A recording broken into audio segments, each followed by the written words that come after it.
After the most recent Smash Direct, it seems very likely that we're going to get more Echo Fighters for Smash Ultimate. Whether these Echo Fighters are Day 1 characters or future DLC, these are the characters I think that have the best chance of becoming playable.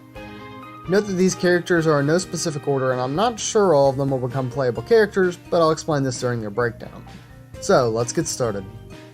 One character that most people believe is a shoo-in for being an Echo Fighter is the Edge. I mean Shadow the Hedgehog. Shadow would of course be the Echo Fighter for Sonic, and in my opinion has the best chance out of any Sonic rep other than Tails. However, he would likely be a new fighter. We've seen with Dark Samus that even basic stances and animations can differ between characters, so it's very plausible that Shadow could skate rather than run, and maybe have different dodges that utilize Chaos Control. All hypothetical, but plausible. Shadow could be another interesting anti-hero addition to the roster, as the only other characters who might fall under that classification are Meta Knight, Wario, and Wolf. As an age-old Sonic fan, and my favorite game being Sonic Adventure 2, I'd be pretty satisfied if Shadow was added to the roster. A popular pick, but one I find odd, is Isabelle from Animal Crossing. Now, I realize she's been shown using the villagers' staple items in Amiibo Festival, but what? She doesn't seem like the kind of character who would fight due to her soft-spoken tone and nurturing nature. You could say the villager had a similar case before they were playable, but even then they are a no-quirk character. Sakurai could make her a reluctant fighter, but Villager's moveset would hardly complement that character trait in my opinion. I'm sure many fans would be excited for her inclusion, but without trying to be harsh, I think her assist trophy represents her best. Here's one Echo I would personally like to see, but is pretty irrelevant. That is because the character I'm talking about, Ninten, is from a game almost nobody has played. The Mother series is a cult classic, but the first Mother game is hardly discussed compared to Earthbound and Mother 3. He gets support because his appearance is strikingly similar to Ness, except his hat is turned to the left and his shirt stripes pattern is swapped. He's also portrayed with a white, red, and blue shirt and a red scarf. I personally like this design more, but the only official appearance of this look was in an old commercial. Also, the render used was created by Shin Furvindo, and a link to the DeviantArt page will be in the description. In terms of moveset, it could be the exact same as Ness's, however in Ninten's game, PK Flash does not exist. PK Beam is a signature move in Mother 1, so maybe they could do that for his neutral B? However you slice it, Nintendo's chances of getting Smash Ultimate are low, but it'd be nice to see all the Mother protagonists duking it out. Another character that's pretty likely to be in Smash Ultimate is the Octoling, and they would be the Echo Fighter of Inkling. Some say they are too recent to be introduced as fighters, but Octolings originated from the first Splatoon game, and since Splatoon 2 and the Octo expansion they have only grown in popularity. Aesthetically, they can wield different weapons that are associated with them, like the Octoshot and Octobrush. One really easy change for the Octoling is make them a Lucina-type character, where they naturally do more damage, but inking an opponent doesn't have as much of an effect as it does for Inklings.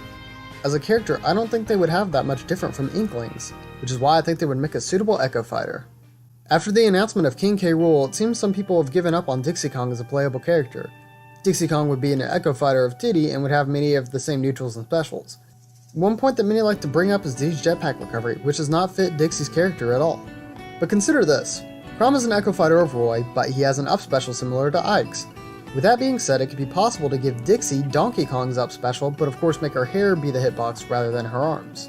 This would make total sense considering Dixie uses her hair to float. I don't know what other changes she might have, and the peanut pop gum might still be unusual for her character, but all that aside, Dixie Kong is among the ranks of Shadow and Octoling for very likely Echo Fighters. Because Zelda and Sheik are now separate fighters, it stands to reason that one of them could have an Echo Fighter. Zelda's Link Between Worlds counterpart Hilda is already a color costume, but it's possible that Impa could be an Echo Fighter for Sheik. That is, Skyward Sword Impa. Impa is not a character I have any personal attachment to across her many incarnations, and admittedly, I don't know a specific trait she could adopt that would make her separate from Sheik. Because of this, she would likely work how Daisy does, where her moves are almost all identical to their original fighters except for some subtle differences. Impa is a character that could fit within the Smash Ultimate roster, but even if she doesn't make the cut, you wouldn't hear any qualms from me. Plus, I prefer the design and fighting style of Hyrule Warriors Impa anyways. Onto another third-party character getting an Echo Fighter, I think that Ken has a likely chance of being an Echo Fighter for Ryu. In Street Fighter V, their fighting styles have differed, but they still use the same signature Hadoken, Shoryuken, and Tatsumaki Senpukyaku. Yeah, that's what it's called. Ken, for all intents and purposes, was a clone of Ryu since the first Street Fighter, and other than having some different normals and fiery aesthetic, I think Ken has a very high chance of joining the roster. Before I leave this topic, some people would say Akuma would make a better Echo Fighter, And though Akuma shares similar signature moves, he does have abilities and specials that only his character can use. This is what makes him less likely to take the Echo Fighter spot over Ken. The final Echo Fighter I considered is quite a confusing one. I would like to see an Echo Fighter for Pokemon Trainer to account for the newer generations, but it would only make sense for the trainer to bring along Pokemon from their region. I've thought about it for hours on end and no 3 starters match the original 3 well enough, and what complicates things more is several of the recent starters are already included as Pokeballs. This leads me to believe that the Sun and Moon starters may be a part of an Echo Fighter or a whole new character. If they were going to make an Echo Fighter, I think Litten, Brionne, and Decidueye would work best pulling moves from Squirtle, Ivysaur, and Charizard. Litten could adopt Charizard's specials except for Fly, which I honestly don't know what they could replace with. Bounce, maybe? Brionne could easily adopt all of Squirtle's moves, and Withdraw could easily be renamed to Aqua Jet. Decidueye could take Razor Leaf from Ivysaur, Fly from Charizard, and change his neutral B from Bullet Seed to a bow and arrow like Link. I realize this entire character is a huge stretch, and that's why I also mentioned the possibility of a whole new Pokemon Trainer character. But I think it's plausible that there will be a new Pokemon Trainer of some kind, whether it be an Echo Fighter or a new character. So those are the Echo Fighters I see coming to Smash Ultimate. There's a lot more potential for Echo Fighters, so let me know who you would want in the comments below.